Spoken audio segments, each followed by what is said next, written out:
નમસ્કાર વિદ્યાર્થી મિત્રો, welcome to my channel Gujarati knowledge world.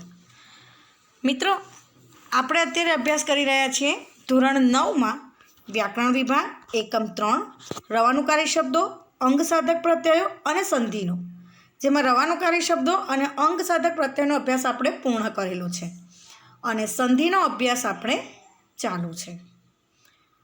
અગાઉનો એક પાઠ મિત્રો આપણે સંધિનો જોયેલો છે, જેની અંદર આપણે સંધિ એટલે શું અને સંધિના નિયમોની માહિતી મેળવી હતી. જેમાં આપણે શીખ્યા હતા કે સંધિ એટલે જોડાવું. એવા બે જુદા જુદા શબ્દો આપોઆપ જોડાઈ જાય છે અને ઉચ્ચારણ સંદર્ભે તેમાં પરિવર્તન આવે છે, તેને આપણે સંધિ કહીએ છીએ. આવી સંધિના 3 પ્રકાર છે: સ્વર સંધિ, વ્યંજન સંધિ અને વિસર્ગ સંધિ. જેમાં આપણે સ્વર સંધિની અંદર સંધિ વિશેના કેટલાક નિયમો શીખ્યા હતા. ચાલો અભ્યાસને શરૂ કરતાં પહેલાં એના પર એક નજર કરી લઈએ. સ્વર સંધિના નિયમોમાં મિત્રો આપણે શીખ્યા હતા કે અ વત્તા અ બરાબર આ, અ વત્તા આ બરાબર આ વત્તા અ બરાબર આ અને આ વત્તા આ બરાબર આ. એટલે કે આ આપણને 4 રીતે મળે છે. 2 અ હોય તો પણ આ મળશે, એટલે કે પહેલા શબ્દનો છેલ્લો અક્ષર અ અને બીજા શબ્દનો પહેલો સ્વર અ હોય તો આપણને આ મળે છે. પહેલા શબ્દનો છેલ્લો સ્વર અ હોય અને બીજા શબ્દનો પહેલો સ્વર આ હોય તો પણ આપણને આ મળે છે. પહેલા શબ્દનો છેલ્લો સ્વર આ હોય અને બીજા શબ્દનો પહેલો સ્વર અ હોય તો પણ આ મળે છે. અને પહેલા શબ્દનો છેલ્લો સ્વર આ અને બીજા શબ્દનો પહેલો સ્વર આ હોય તો પણ આપણને આ મળે છે. ત્યાર પછી આપણે ઈ અને ઉ વિશેના નિયમો શીખ્યા હતા કે હસ્વ ઈ વત્તા હસ્વ ઈ બરાબર દીર્ઘ ઈ, હસ્વ ઈ વત્તા દીર્ઘ ઈ બરાબર દીર્ઘ ઈ, દીર્ઘ ઈ વત્તા હસ્વ ઈ બરાબર દીર્ઘ ઈ અને દીર્ઘ ઈ વત્તા દીર્ઘ ઈ બરાબર દીર્ઘ ઈ. એવી જ રીતે ઉ, હસ્વ ઉ વત્તા હસ્વ ઉ બરાબર દીર્ઘ ઉ, હસ્વ ઉ વત્તા દીર્ઘ ઉ બરાબર દીર્ઘ ઉ, દીર્ઘ ઉ વત્તા હસ્વ ઉ બરાબર દીર્ઘ ઉ અને દીર્ઘ ઉ વત્તા દીર્ઘ ઉ બરાબર દીર્ઘ ઉ. એનો અર્થ એ થયો કે હસ્વ સ્વર અને દીર્ઘ સ્વર જ્યારે જોડાય છે ત્યારે આપણને સંધિ સ્વરમાં દીર્ઘ સ્વર મળે છે. આ વસ્તુ યાદ રાખવાની છે. એના કેટલાક ઉદાહરણો આપણે જોયા હતા, જેમ કે સત્યાગ્રહ, સત્યા વત્તા આગ્રહ, ચિંતાતુર, ચિંતા વત્તા આતુર અને સુક્તિ, સુ વત્તા ઉક્તિ. હવે આપણે જોઈએ કે 2 સ્વર તો સરખા હોય ત્યારે આપણને એક ત્રીજો સ્વર મળ્યો, પણ જ્યારે બંને સ્વર જુદા જુદા હોય ત્યારે આપણને કંઈક નવો સ્વર મળે છે. ચલો અહીંયા જોઈએ. નવો સ્વર એટલે વર્ણમાળામાં તો હોય જ મિત્રો, પણ અલગ અલગ સ્વર જોડાવાના કારણે આપણને ત્રીજો સ્વર મળે. દાખલા તરીકે 2 અ જોડાય છે તો આપણને આ મળી જાય છે, તો એમાં એ ત્રીજો સ્વર નથી, એનો જ વર્ણ છે. અને 2 ઈ જોડાય ત્યારે દીર્ઘ ઈ મળે છે, એ પણ એ જ વર્ગનો છે. અને ઉમાં પણ આપણને બંને ઉ ભેગા થાય, ચાહે હસ્વ હોય કે દીર્ઘ હોય, પણ આપણને એ જ વર્ગનો વર્ણ મળે છે. હવે આપણને જુદો સ્વર મળે છે. તો એવા કયા નિયમો છે કે જેની અંદર આપણને ત્રીજો સ્વર મળે છે? ચાલો શીખી લઈએ. જ્યારે પહેલા શબ્દનો છેલ્લો સ્વર અ અને બીજા શબ્દનો પહેલો સ્વર હસ્વ ઈ હોય ત્યારે એ બને છે. એનો અર્થ એ થયો કે અ વત્તા હસ્વ ઈ બરાબર એ. એનું ઉદાહરણ આપેલું છે સ્વ વત્તા ઈચ્છા. સ્વમાં વની પાછળ અ અને ઈચ્છામાં ઈ, એ બંને જોડાઈ જશે એટલે સ્વે બની જશે. કારણ કે અ વત્તા ઈ એટલે એ મળે છે આપણને, એટલે અહીંયા બની જશે સ્વેચ્છા. ત્યાર પછી અ વત્તા દીર્ઘ ઈ તો પણ એ મળે છે. એનું ઉદાહરણ જુઓ, ગણ વત્તા ઈશ. ગણમાં અણની પાછળ આપણને અસ્વર મળ્યો અને બીજા શબ્દનો પહેલો સ્વર ઈ છે એટલે ગણેશ.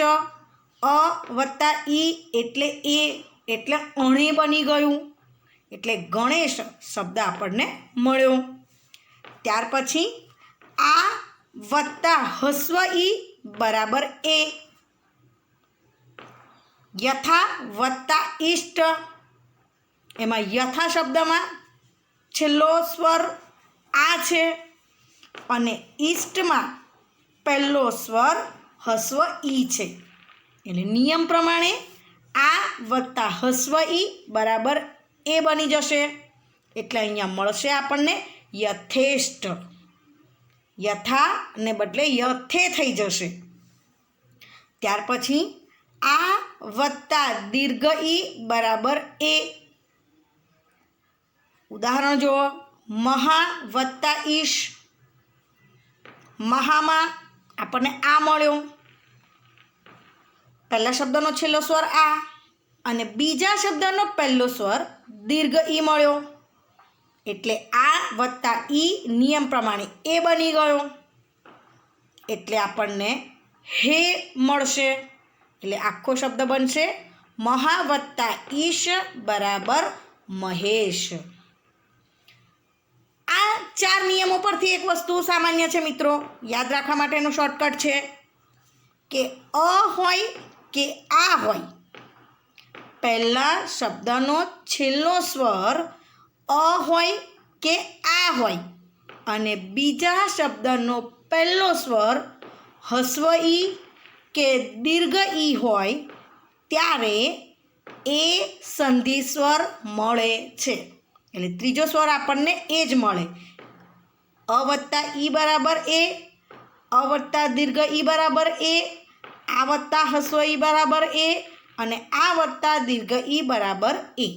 એટલે અ અને ઈ ભેગા થાય ત્યારે એ મળે છે. મિત્રો ખાસ યાદ રાખજો, અહીંયા અ અને આ સ્વર પહેલો છે અને ઈ સ્વર પાછળ છે. જો ઈ આગળ હોય અને અ કે આ પાછળ હોય તો આપણને એ મળશે નહીં. આ વસ્તુ ખાસ યાદ રાખજો, કારણ કે આગળ આપણે જોયું કે ભાઈ હસ્વ ઈ આગળ હોય અને પાછળ દીર્ઘ ઈ હોય તો એનાથી કોઈ ફરક પડતો નથી. દીર્ઘ ઈ પહેલી હોય અને હસ્વ ઈ પાછળ હોય તો પણ આપણને દીર્ઘ ઈ જ મળે છે, એટલે એમાં કોઈ ફરક પડતો નથી. પણ અહીંયા જો અ કે આની જગ્યા બદલાઈ જશે તો આપણને સ્વર પણ જુદો મળશે. એટલે અહીંયા યાદ રાખજો કે પહેલા શબ્દનો છેલ્લો સ્વર અ કે આ હોય અને બીજા શબ્દનો પહેલો સ્વર હસ્વ ઈ કે દીર્ઘ ઈ હોય ત્યારે આપણને ત્રીજો સંધિ સ્વર અથવા તો ત્રીજો સ્વર આપણને એ મળે છે. ચલો એવી રીતે ઉ જોઈ લઈએ. જેવી રીતે આગળ અ અને આ છે એની પાછળ ઈ છે તો એ મળ્યો, તો અહીંયા આપણને અ અને ઉનું જોડાણ થશે તો ઓ મળશે. અ વત્તા હસ્વ ઉ બરાબર ઓ. અહીંયા આપણને એક ઉદાહરણ આપ્યું છે વન વત્તા ઉત્સવ. નની પાછળ અ છે અને ઉત્સવમાં હસ્વ ઉ છે તો આપણને શબ્દ મળ્યો વનોત્સવ. ઓ અ વત્તા ઉ એટલે ઓ બની ગયો, એટલે આપણે ન વત્તા ઓ નો લખ્યું. ત્યાર પછી મિત્રો અ વત્તા દીર્ઘ ઉ હોય ત્યારે પણ ઓ બને છે. એનું ઉદાહરણ જોઈ લઈએ. નવ વત્તા ઉઢા, નવ એટલે નવી અને ઉઢા એટલે વહુ. તો નવ શબ્દમાં આપણને છેલ્લો સ્વર અ મળ્યો અને ઉઢા શબ્દમાં પહેલો સ્વર આપણને દીર્ઘ ઉ મળ્યો. તે બંને ભેગા થશે એટલે નિયમ પ્રમાણે અ વત્તા દીર્ઘ ઉ બરાબર ઓ થશે. એટલે અહીંયા જુઓ મિત્રો, નવ વ અને ઉ એ વો બની જશે એટલે શબ્દ મળશે આપણને નવોઢા. ત્યાર પછી આ વત્તા હસ્વ ઉ બરાબર ઓ. એનું ઉદાહરણ જોઈએ કે મહા વત્તા ઉદધી. મહા શબ્દમાં છેલ્લો સ્વર, પહેલા શબ્દનો છેલ્લો સ્વર આ અને બીજા શબ્દનો પહેલો સ્વર હસ્વ ઉ છે એટલે આ અને ઉ બંને ભેગા મળશે એટલે ઓ બની જશે. એટલે આપણને મહા વત્તા ઉદધીની સંધિ જ્યારે આપણે ભેગી કરીશું ત્યારે આપણને મળશે મહોદધી. ત્યાર પછી આ વત્તા દીર્ઘ ઉ બરાબર ઓ.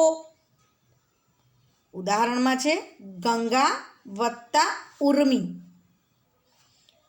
પહેલા શબ્દનો છેલ્લો સ્વર આ અને બીજા શબ્દનો પહેલો સ્વર દીર્ઘ ઉ એટલે આ વત્તા દીર્ઘ ઉ ભેગા થશે તો ઓ બની જશે. તો ગાનો આ અને ઉર્મીનો ઉ મળી જશે એટલે ગો બની જશે અહીંયા. એટલે શબ્દ મળશે આપણને ગંગોર્મી. ત્યાર પછી હવે મિત્રો આગળ આપણે શીખી ગયા કે અ કે આ હોય અને એની પાછળ હસ્વ ઈ કે દીર્ઘ ઈ હોય તો એ મળે છે. એવી જ રીતે પહેલા શબ્દનો છેલ્લો સ્વર અ કે આ હોય અને બીજા શબ્દનો પહેલો સ્વર હસ્વ ઉ કે દીર્ઘ ઉ હોય ત્યારે ઓ બને છે. મિત્રો આ નિયમો યાદ રાખજો, કારણ કે તમને આગળ ધોરણ 10માં પણ કામ લાગશે, 11, 12 તેમજ સ્પર્ધાત્મક પરીક્ષાઓ માટે પણ આ કામ લાગશે. ત્યાર પછી અર કેવી રીતે બને આપણે જોઈએ છીએ કે સપ્તર્ષિની સંધિ આપણે છૂટી પાડીએ છીએ તો સપ્ત વત્તા ઋષિ લખી તો દઈએ છીએ પણ આપણને એવી નથી ખબર હોતી કે આ સંધિમાં ખરેખર શેના સ્વરોનું જોડાણ થયું છે અને આ પાછળ શીની ઉપર રકાર શેનો આવી ગયો છે. આપણે કશું જ જાણતા નથી, પણ જો સંધિના નિયમો શીખ્યા હોઈએ તો આપણને તરત જ ખબર પડશે કે જ્યારે પહેલા શબ્દનો છેલ્લો સ્વર અ અને બીજા શબ્દનો પહેલો સ્વર રૂ હોય ત્યારે એમાંથી અર સંધિ સ્વર મળે છે.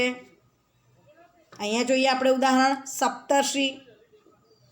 સપ્ત વત્તા ઋષિ તો તમાં અ, સપ્ત શબ્દમાં તની પાછળ અ સ્વર મળ્યો અને ઋષિ શબ્દનો રૂ, અ વત્તા રૂ એટલે અર બની ગયો અને રકાર સ્વરૂપે સીની ઉપર લખાયું છે એટલે શબ્દ બની ગયો સપ્તર્ષિ. જ્યારે આ પ્રકારે હોય ત્યારે રકાર છેલ્લો લખવો. ત્યાર પછી પહેલા શબ્દનો છેલ્લો સ્વર આ અને બીજા શબ્દનો પહેલો સ્વર રૂ હશે તો પણ અર મળશે. દાખલા તરીકે મહા વત્તા ઋષિ તો મહા શબ્દમાં આપણને પહેલા શબ્દનો છેલ્લો સ્વર આ મળ્યો અને બીજા શબ્દનો પહેલો સ્વર રૂ છે એટલે નિયમ પ્રમાણે આ વત્તા રૂ એટલે અર બની ગયું અને અર એ રકાર સ્વરૂપે શની ઉપર લખાયું. મહા વત્તા ઋષિ એટલે મહર્ષિ.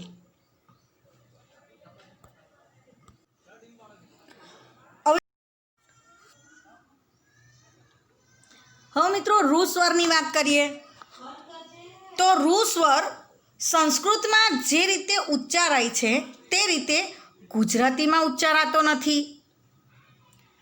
પણ સંધિના સંદર્ભમાં જો આપણે વિચાર કરીએ તો સંધિના સંદર્ભમાં આપણે રૂ સ્વરના ઉચ્ચારણ માટે સંસ્કૃત ભાષાને જ અનુસરીએ છીએ. ત્યાર પછી મિત્રો નીચે સંધિના 3 ઉદાહરણો આપેલા છે, પણ અહીંયા હું તમને એક સુધારો કરવાનો કહીશ મિત્રો કે હરેન્દ્રને પણ હરિન્દ્ર કરી દેજો, કારણ કે હરિ વત્તા ઇન્દ્ર હસ્વ ઈ વત્તા દીર્ઘ ઈ તો દીર્ઘ ઈ બની જશે. તો એ માઇનોર મિસ્ટેક છે, એને સુધારી લેશો અને સમજૂતી લેશો કે હરિન્દ્ર. ત્યાર પછી પરોપકાર, પર વત્તા ઉપકાર, તો આપણો નિયમ અ વત્તા હસ્વ ઉ બરાબર ઓ, તો અહીંયા આપણને રો મળ્યો એટલે પર વત્તા ઉપકાર. ત્યાર પછી વિદ્યોપાસના, વિદ્યા વત્તા ઉપાસના, નિયમ પ્રમાણે આ વત્તા હસ્વ ઉ બરાબર ઓ એટલે દ્યો બની ગયો. એટલે સંધિ વિદ્યા વત્તા ઉપાસના, તો એનો શબ્દ થશે વિદ્યોપાસના. હવે મિત્રો ઘણી વખત એવું બનતું હોય છે કે આપણે બોલીએ છીએ કંઈક અને આપણને સંભળાય છે કંઈક. તો ચલો એ પણ જોઈ લઈએ કે બોલતી વખતે અ સ્વર પછી જો ઈ સ્વર આવે તો ઈના બદલે ય બોલાય અથવા તો સંભળાય છે. આવું થતું હોય છે મિત્રો કે આપણે બોલતા હોઈએ કંઈક જુદું અને સંભળાય જુદું. તો કે બોલતી વખતે જ્યારે અ સ્વર પછી ઈ સ્વર આવે તો આપણને ય સંભળાય છે, અથવા તો આપણે બોલતા પણ ય જ હોઈએ છીએ. દાખલા તરીકે આપણે નોર્મલ આ શબ્દનો યુઝ કરતા હોઈએ છીએ, જય શ્રી કૃષ્ણ. શુદ્ધ ભાષામાં આપણે બોલીએ તો જય શ્રી કૃષ્ણ, પણ એના બદલે આપણને બધાને જય શ્રી કૃષ્ણ જ સંભળાય છે. જય શ્રી કૃષ્ણ લખાય પણ નહીં આમ અને બોલાય પણ નહીં, છતાંય આપણને એ પ્રકારે સંભળાય છે. ત્યાર પછી મૈત્રી શબ્દ એવો છે કે જેને આપણે બોલતા હોઈએ ત્યારે આપણને મયત્રી, મૈત્રી નહીં પણ મયત્રી એવું બોલવામાં સંભળાય છે. આપણે બોલતા હોઈએ તો એવું ફીલ કરીએ છીએ અને સામેવાળી વ્યક્તિ સાંભળતું હોય તોય પણ એ પ્રકારે ફીલ કરતું હોય છે કે મયત્રી સંભળાય છે. એ જ રીતે ગૌરી શબ્દના બદલે આપણને ગવરી સંભળાય છે.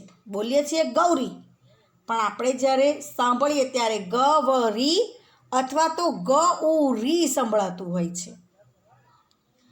ઈના યની જેમ ઉ પણ વ સંભળાય છે.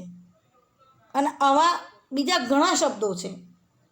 એમાં એક શબ્દ અહીંયા આપ્યો છે ઉદાહરણમાં કે કૌતુક શબ્દ આપણે જ્યારે બોલતા હોઈએ ત્યારે સાંભળનારને ક ઉ ત ક અથવા તો કવતુક, કઉતુક અથવા તો કવતુક સંભળાય છે. અને બોલતા પણ આપણને એવું લાગે છે કે આપણને ઉ અને વ સંભળાય છે. આ પણ એક પ્રકારની સંધિ જ છે. એના પણ નિયમો છે. એના ઉદાહરણ સ્વરૂપનું એક નિયમ જોઈએ આપણે. જ્યારે પહેલા શબ્દનો છેલ્લો સ્વર હસ્વ ઈ અથવા તો દીર્ઘ ઈ હોય.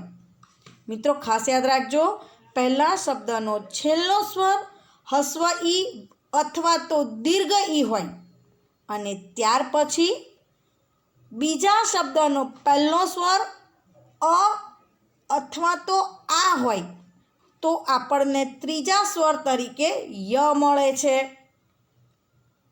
એટલે અહીંયા ઉદાહરણ આપ્યું છે ઇતિ વત્તા આદિ, તો તની પાછળ હસ્વ ઈ છે અને બીજો સ્વર આ છે, એટલે ઈ અને આ બંને ભેગા થશે ત્યારે યા બની જશે. અને ત અડધો લખાશે. એનો અર્થ એ થયો મિત્રો કે હસ્વ ઈ વત્તા અ બરાબર ય, હસ્વ ઈ વત્તા આ બરાબર ય, દીર્ઘ ઈ વત્તા અ બરાબર ય અને દીર્ઘ ઈ વત્તા આ બરાબર ય. હવે યાદ કરો મિત્રો, આપણે આગળ શીખ્યા હતા કે જ્યારે પહેલો સ્વર અ અને બીજો સ્વર ઈ હોય તો એ મળે છે. પહેલો સ્વર ઈ અને બીજો સ્વર આ હોય તો પણ એ મળે છે. અહીંયા ઈ પહેલાં અને અ કે આ બીજા બની ગયા.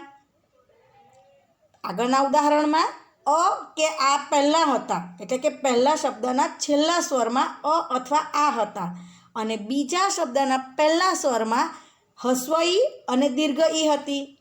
જો એમ હોય તો એ મળે. પણ હસ્વ ઈ કે દીર્ઘ ઈ પહેલા શબ્દના છેલ્લા સ્વરમાં હોય અને બીજા શબ્દના પહેલા સ્વરમાં અ કે આ હોય તો ય મળે છે. એવી જ રીતે પહેલા શબ્દના છેલ્લા સ્વરમાં હસ્વ ઉ કે દીર્ઘ ઉ હોય અને બીજા શબ્દના પહેલા સ્વરમાં અ કે આ હોય તો વ મળે છે. ઉદાહરણ જોઈએ એનું. સુ વત્તા આગત, એટલે સુમાં હસ્વ ઉ અને બીજું સ્વર આ, એટલે ઉ વત્તા આ બરાબર વ મળ્યો આપણને. હવે જુઓ મિત્રો, ઉ લાગેલો છે એ સ અડધો લખાયો અને પાછળ વની જોડે આ જોડાઈ ગયો એટલે શબ્દ બન્યો સ્વાગત. નિયમ જોઈ લઈએ. હસ્વ ઉ વત્તા અ બરાબર વ, હસ્વ ઉ વત્તા આ બરાબર વ, દીર્ઘ ઉ વત્તા અ બરાબર વ અને દીર્ઘ ઉ વત્તા આ બરાબર વ. આગળ આપણે શીખ્યા અ કે આ પહેલાં હોત અને હસ્વ ઉ કે દીર્ઘ ઉ પછી હોય તો ઓ મળે છે. ચલો મિત્રો, હવે આગળ વધીએ. ત્યાર પછી રૂ વત્તા અ બરાબર ર અને રૂ વત્તા આ બરાબર ર. ઉદાહરણ જોઈએ. પિતૃ વત્તા આજ્ઞા, તો પિતૃમાં રૂ આવ્યો અને આજ્ઞાનો આ, એટલે રૂ અને આ ભેગા થયા એટલે ર બની ગયો, એટલે પિત્રા બની ગયું. પિત્રાજ્ઞા ત ર એટલે ત્ર બની ગયો. ચલો આગળ આપણે શીખ્યા હતા કે જ્યારે પહેલા શબ્દનો છેલ્લો સ્વર અ કે આ હોય અને બીજા શબ્દનો પહેલો સ્વર રૂ હોય તો આપણને અર મળે છે. અને અહીંયા જ્યારે રૂ પહેલાં છે અને પછી અ હશે તો ર મળશે, એટલે કે રૂ વત્તા અ બરાબર ર અને રૂ વત્તા આ બરાબર ર. તમને આગળ પણ કહ્યું હતું, અત્યારે પણ કહું છું કે સ્વર જ્યારે પોતાનું સ્થાન બદલશે ત્યારે મળતો ત્રીજો સ્વર પણ જુદો હશે. એટલે નિયમોને વારંવાર આ વિડીયો દ્વારા સાંભળી અને યાદ રાખતા શીખજો, સમજજો. ચલો હવે 2-3 ઉદાહરણો લઈ લઈએ આપણે અહીંયા. પ્રતિ વત્તા અક્ષ, તો પ્રતિમાં હસ્વ ઈ અને અ, તો આપણને મળી ગયો પ્રત્યક્ષ, ત અડધો થયો અને ય લખાયો પ્રત્યક્ષ. પરી વત્તા આવરણ, તો પરીમાં હસ્વ ઈ વત્તા આ, એટલે પાછો આપણને યા મળ્યો અને ઉપર રકાર થઈ ગયો. વી વત્તા અર્થ, તો વીમાં પણ હસ્વ ઈ છે અને વત્તા અર્થનો અ જોડાશે એટલે હસ્વ ઈ વત્તા અ બરાબર ય, એટલે આપણને મળ્યો વ્યર્થ.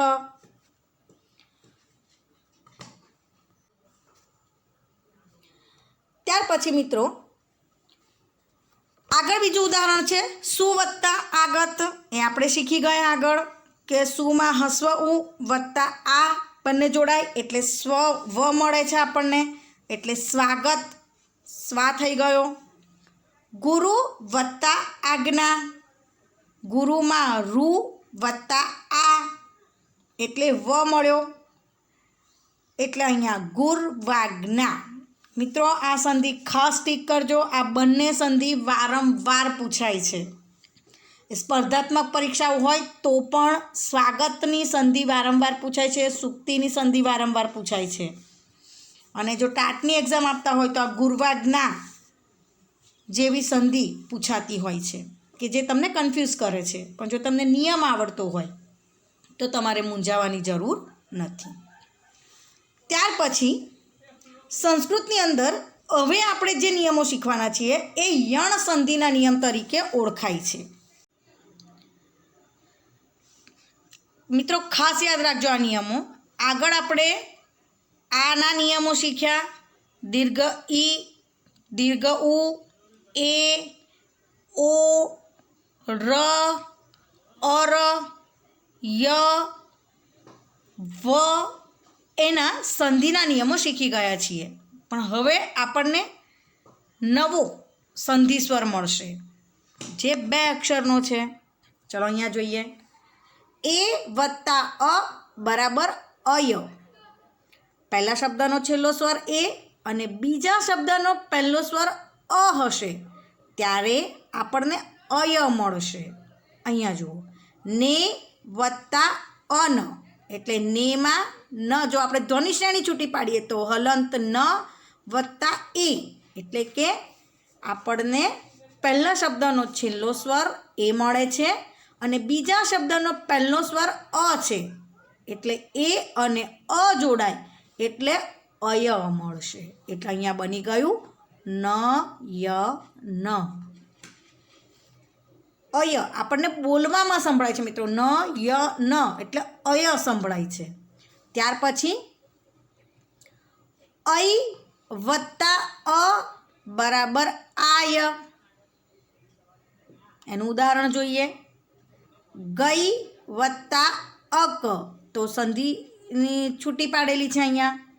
હવે મિત્રો શબ્દના દ્રષ્ટિએ જોઈએ તો ગઈ શબ્દમાં છેલ્લો સ્વર ઐ છે અને બીજા શબ્દનો પહેલો સ્વર અ છે એટલે નિયમ પ્રમાણે ઐ વત્તા અ તો આય થાય છે. એટલે અહીંયા ગઈ વત્તા અક બરાબર ગાયક. આય સંભળાય છે. ગ વત્તા આ વત્તા ય વત્તા અ ગાયક આપણને સંભળાય છે, આપણને મળે છે એ શબ્દ. ત્યાર પછી ઓ વત્તા અ બરાબર અવ.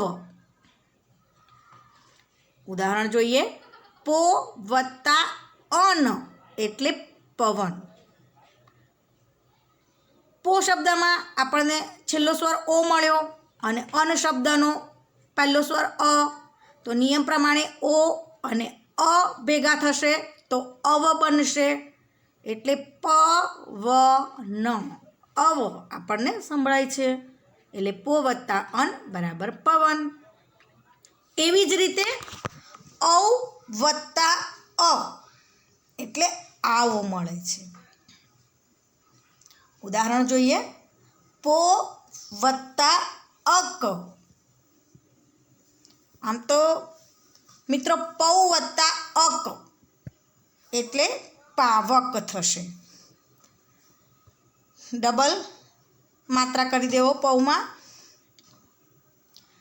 તો પહેલા શબ્દનો છેલ્લો સ્વર ઔ અને બીજા શબ્દનો પહેલો સ્વર અ, તો પાવક આવ મળે છે આપણને. ઔ વત્તા અ બરાબર આવ.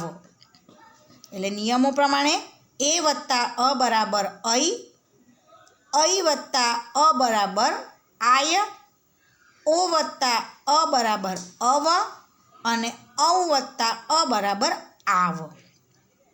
જો મિત્રો પાછળનો સ્વર નથી બદલાતો, માત્ર આગળના સ્વરમાં એ અને ઐ, ઓ અને ઔ. એટલે એ અને ઐની પાછળ અ જોડાશે ત્યારે આપણને અય અને આય મળશે, અને ઓ અને ઔની પાછળ અ જોડાશે ત્યારે અવ અને આવ મળે છે. તો મિત્રો અહીંયા આપણા સ્વર સંધિ વિશેના નિયમો પૂર્ણ થાય છે. એટલે એવું કહી શકીએ આપણે કે સંધિના વિભાગમાં આપણે સ્વર સંધિનો અભ્યાસ પૂર્ણ કર્યો છે.